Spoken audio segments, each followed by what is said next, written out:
Good evening, everyone, and welcome to the Brian Crombie Radio Hour on Saga 960. So, I think the real estate market and mortgage rates and financing and things like that are all a big issue. And so I want to introduce you tonight again to Sarita Samaroo, who is the principal of SST Law. She is a lawyer. She's brilliant in regards to real estate transactions and financings and things like that. And we're going to talk about non-residence tax. We're going to talk about vacant land tax. We're going to talk about mortgage rates. We're going to talk about variable interest rates. We're going to talk about pre-construction condos. A lot of different issues that I think are relevant to all of us when we think about the real estate market today. So, Sarita, welcome to the show. How are you? I'm very well. Thank you for having me again, Brian. Truly appreciate it. My pleasure. So tell me, I think that one of the biggest issues are interest rates have gone up, mortgage rates have gone up, people have made offers on homes, and can they close? Have you had any of those instances? Oh, yes, certainly. So when we were at the peak of the market, end of March, people had bought properties and they had made bully offers. So essentially what was happening was when it came to qualifying time and when the property was appraised, it was underpraised. And it was underappraised. And so there was a lot of difficulty in terms of receiving a mortgage, and there were shortfalls. So there were clients that had to ask for what we call vendor take back mortgages. And as a result of that, we've had instances in which clients were unable to close. And so it's been unfortunate. Since then, the appraisals have come in at the value they should be coming in at. However, there is some caution I see to enter into the market. So people aren't as enthused as they were at the beginning of the year as they are now. There's certainly some more caution. However, the good news is that people are becoming accustomed to the higher interest rates, and that is the good news. It's just that the stress tests to meet those standards in order to qualify are much more stringent and higher, and the banks are taking much longer. So a lot of times my advice to clients is start your approval process much earlier on. Don't wait till the 11th hour. Ensure that you are getting the appraisal done in a timely manner and that you're ensuring that you qualify and you meet the stress test standards, because that is crucial. And a lot of times there is some disappointment and clients have to switch to private lenders, which are private individuals, to obtain their mortgage. So I'm surprised you're saying that the appraisals are coming in sort of as people expect. I would have thought they would have been more like you were saying it happened earlier in the year, that appraisals were coming in under the offer prices. So what's happening? Vendors are becoming more reasonable and prices are coming down? Yes. So there's still demand. What is very interesting is I've spoken with a lot of my real estate agents that are our work providers, and they have said to us that in fact, there are still bidding wars. If you could actually bidding wars. Yes, really? There are bidding wars. There are bidding wars on certain properties, typically the ones coming under $1 million. And so people actually, surprisingly, like there's still a shortage of supply. And that is what the government has intended to stop. However, in my personal view, I don't believe that whatever measures they're bringing forward will actually cause that to happen, in my view, because there's, there are still immigrants coming into this country. People are obtaining their PR. So in those instances, people need places to live. And because of that, in my view, there's still a shortage of supply on the market currently. So if there was a gap between what people could get in the first mortgage and what their price was, you're saying that people were, and the down payment, what you're saying is people were relying on either vendor take back second mortgages or private lender second mortgages. Is that correct? Correct. Yes. And is that market still vibrant? Well, what's very interesting about that is typically in a down market, as we call it, you would see that private lenders would be thriving and they could charge the higher interest rates, the 10%, the 13%, whatever they'd like to charge, because people are desperate. But however, what I'm seeing, which is very interesting in this particular market, is that private lenders are being extra cautious. And a lot of them are cashing in on the mortgages that already existed that they had within the past year. So I am seeing that there is hesitance even for private lenders because they are concerned that with the rates continuously they're steadily increasing, and the Bank of Canada continuously increasing the rates, they're concerned they may not get their money back. So this is what's different. And let's say if we look back to 2016, 2017, you would have seen that private lenders were on the boom. And now I'm noticing that private lenders are being cautious as a result of what Bank of Canada has been doing by increasing the rates steadily. And we may even see a rate increase again in February. Yeah. So I'm seeing private lenders even backing out, which is very interesting. So people really have to be cautious before they put in an offer, that they truly put in the financing condition, that they're ensuring that they do in fact have that in place. And what is happening actually more and more is that I'm seeing especially younger individuals are turning to their parents. The bank of mommy and daddy. The bank of mommy and daddy, yes. Now, you and I spoke a while ago when the market was on fire, and you were saying that people weren't able, regrettably, to put in financing conditions and inspection conditions. Are they able to today? Absolutely. Absolutely. And people are the vendors are accepting that? They are accepting it. They don't have a choice. So where there isn't a demand on that particular property, they have to accept now the financing condition and the home inspection condition, which I think is prudent and crucial and necessary. And I'm so glad. Prudent and crucial and necessary. Because it really was out of control. It really was. I think when we last met, I mean, the market was on fire. And now that it is at a normal pace, I would say, I'm so glad that homeowners are protecting themselves, because they really should understand what they're purchasing and know what they're buying, and ensure they have a mortgage in place rather than seeking the financing after the fact. Right. So go get approved, pre-approval before you put a bid in. Yes, but far in advance, I would say. But also, don't you need to? You gotta have that appraisal, and you can't get the appraisal before you put the bid in. Correct. But the banks will not start the approval process until they look at your finances. Then they'll send the appraiser after the fact. So that is the scary part. You're quite correct in that they will not even send out the appraiser until you have locked in an approval, which I know seems like a backwards process. And that actually should change. You're right. If there's something that should change in this marketplace, it should be the opposite. The appraisal should take place. The client pays for it. Then the approval takes place after the fact, but it's always the other way around. Now, I've heard that appraisals always come in conservative, lower than what people actually think prices are in the marketplace to clear. Is that the case? Well, what we have seen recently, and from the mortgage brokers and advisors that I've spoken with, they have said that in fact, the appraisals are coming in at the value. And really? Yes, which is interesting, which is a big difference from end of March and what evolved after that. So, those that purchase post April, I would say that the appraisals are coming in at the value. So get pre-approved, get the financing condition, the inspection condition put into the contracts that may not have been there before. Get that appraisal done as quickly as possible. Mm-hmm. Make sure that you've got the financing and the down payment. You don't have to rely on some bridge money from a private investor, private provider, etc. What other advice have you got for us? Yeah, and if you do happen to have family members that are generous enough to actually provide you a gift letter, as they call it. A gift letter. That's what it's called under banking terms. Then yes, that's helpful, of course. And I've seen that more and more frequently, especially with first-time home buyers. Yeah. That is what you see, just more and more. Or the parents have to go in as a co-borrower or a guarantor on the mortgage. We're seeing that more and more.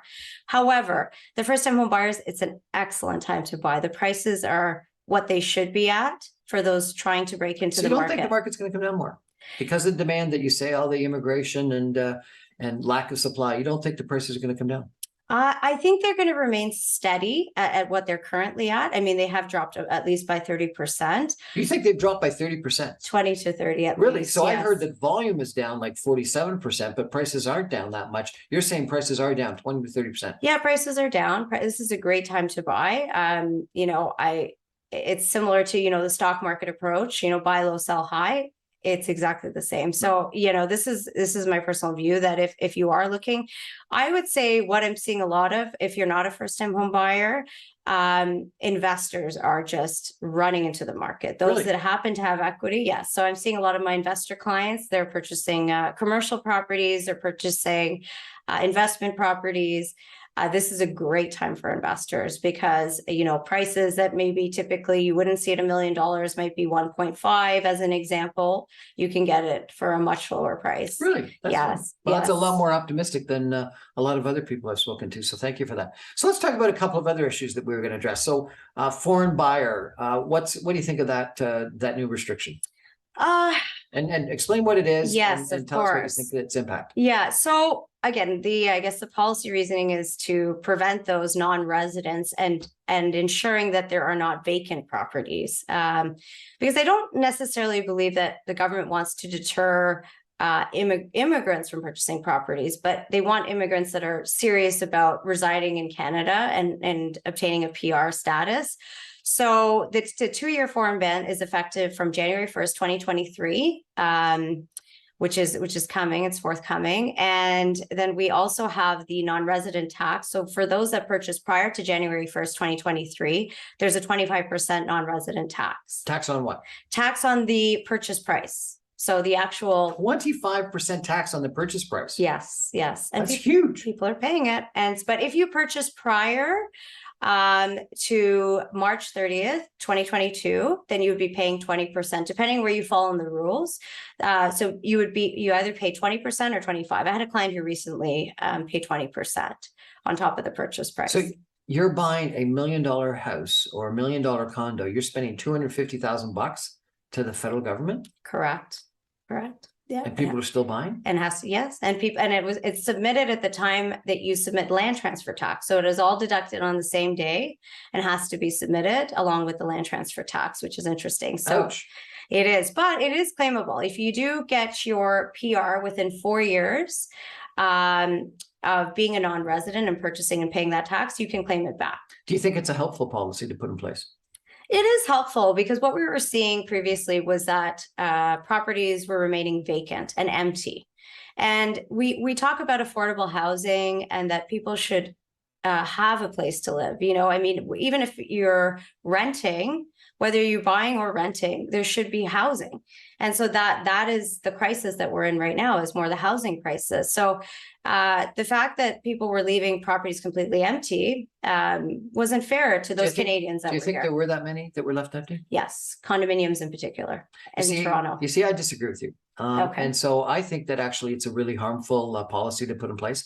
So a typical condominium, and you may know this better than I, but a typical condominium needs to sell like 80% of their condos before they can actually get bank financing to build. Correct. And in the last couple of years, half to 70% of the condos that were being put for sale were being bought by investors. And a significant portion of that were being bought by foreign investors, which meant that if you didn't have those foreign investors, you couldn't get to that 80%, which means if you don't get to that 80%, that condo doesn't get built. And I think the vast majority of those were being bought and were being leased out. Now, some of them may have been kept vacant, but the vast majority, people were buying because they were, taking money out of wherever they were taking it out of, putting it at work in Canada. They may have had it as a hedge because they were asking, for an immigration visa, and or their kids were coming here to study or something like that. But they were renting them out. And so therefore they were adding to the rental stock in the marketplace. So I think that because of this foreign buyer tax, what we're going to have is less condos being built because we have less investors, foreign investors getting to that 80% threshold. And we're going to have less condos being rented out. And so our rental stock is going down. So I think it's this unintended consequences of the typical government policy. And I think it's actually going to be negative. So what I would say to that would be the solution to that problem would be simply to increase the down payments that Canadians have to put towards the purchase price. So the banks typically require 80% loan to value ratio, right? In terms of 20% should be put down. And I think the mistake that a lot of developers were making was the incentive was put down 5%, put down 10%. And then the Canadians are struggling with obtaining that further down payment and having to pay mortgage insurance, which is unnecessary. I think from the get-go, if you're able to ensure that the payment structure is spread out to a point where Canadians are putting down 20%, so it's affordable, then over time, essentially there won't be a mortgage insurance that Canadians would have to worry about. And you would see actually more occupancy from Canadians.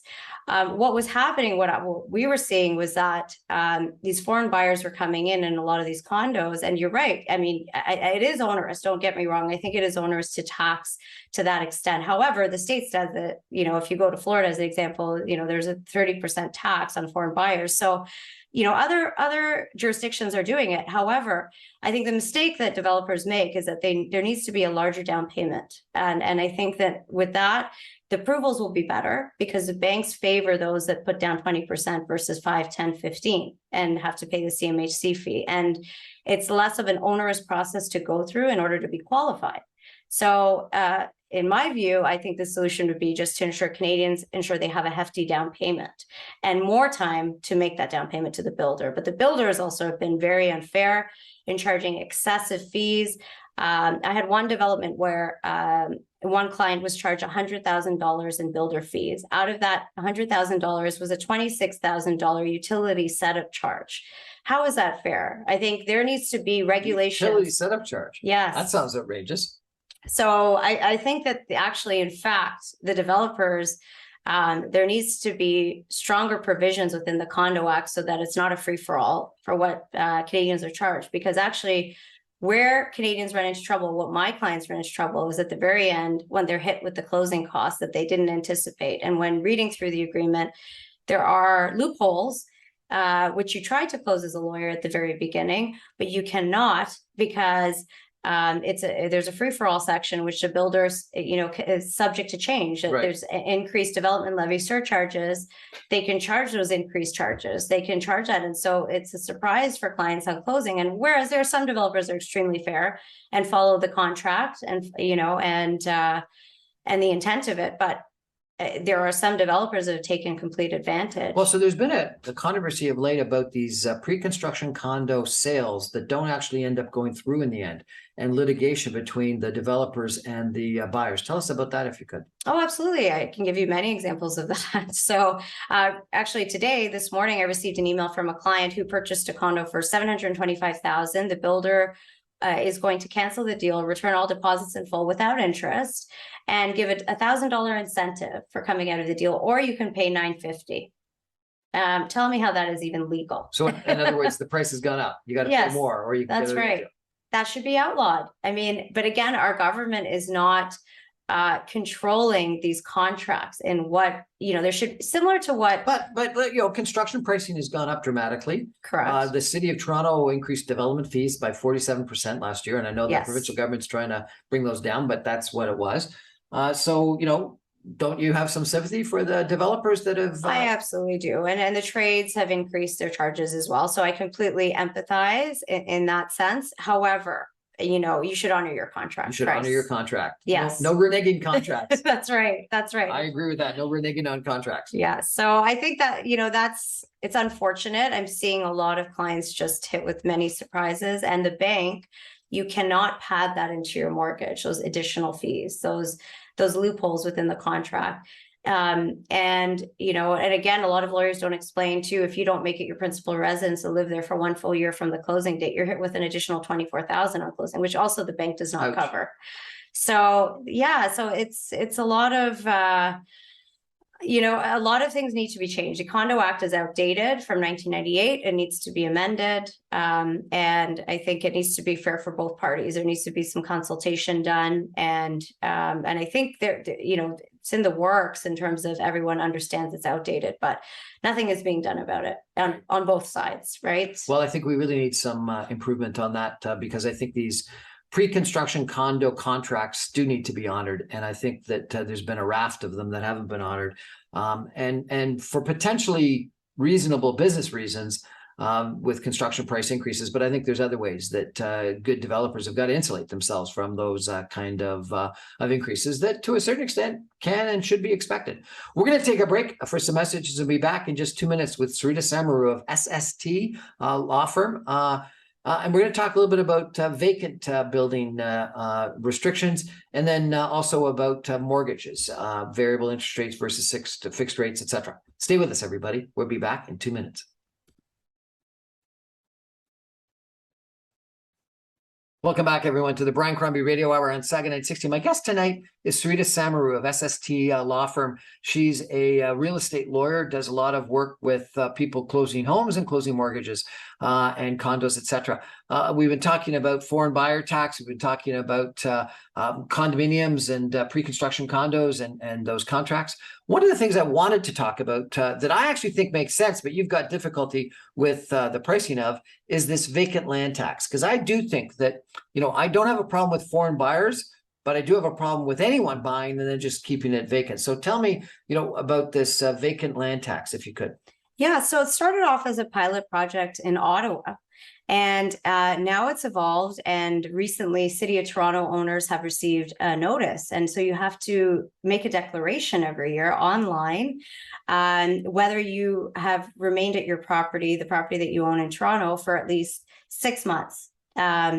So that'll be interesting to see how that evolves and how that'll be policed. I really don't know how this will be enforced. People are going to come and knock on your door to see if you're actually really there? Right, exactly. That's what I'm unclear of, how this will be monitored. Will it be bylaw officers enforcing it? And what are the resources around this? I mean, I just think But the intention is to make sure that people don't buy and just leave it vacant. Leave it vacant. Correct. And I think the issue is And that's a good thing. that one of the things that people are worried, that governments are worried about, that banks are worried about, is money laundering through real estate. Right. That people are taking cash that may be ill-gotten from whatever activity and putting it into real estate as a way of just sort of cleansing the source of that cash. But if they have to put it to use by leasing it out or using it themselves, then that will negate that. Yes, exactly.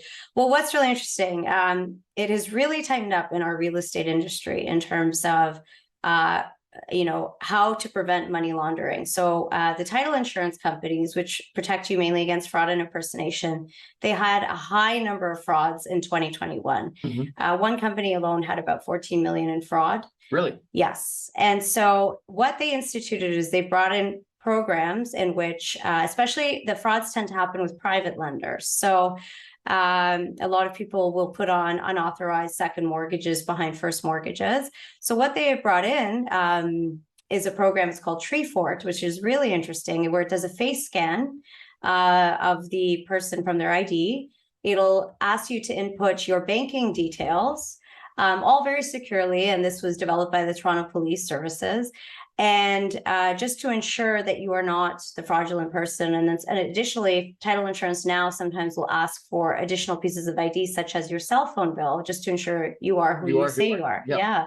So it's very interesting how, and now it's become very strict. Before, previously, we may have been able as real estate lawyers to redirect funds as you've asked us to do. Now we cannot do that at all. Title insurance often will ask us for copies of checks. So sometimes when clients say, oh, I don't have a joint bank account with my spouse, I say, I'm so sorry, you have to open one, because I can't put the sale proceeds into just your name alone. Because again, that's how people were, essentially escaping having to pay income tax and whatever it is. And there was money laundering involved in that. So now we have to direct funds exactly to the title holders. And that is a prevention of fraud. So, but there've been so many mechanisms, and now title insurance will flag every single policy that's over, that's a private deal, private mortgage deal, private lender deal, that's over 250,000. So we have extra scrutiny. So we used to be able to close deals at a much faster pace, and now it takes us about a week. Really? That's interesting. Yes. Let's talk a little bit about mortgage rates. Yes. The Bank of Canada has been increasing the interest rates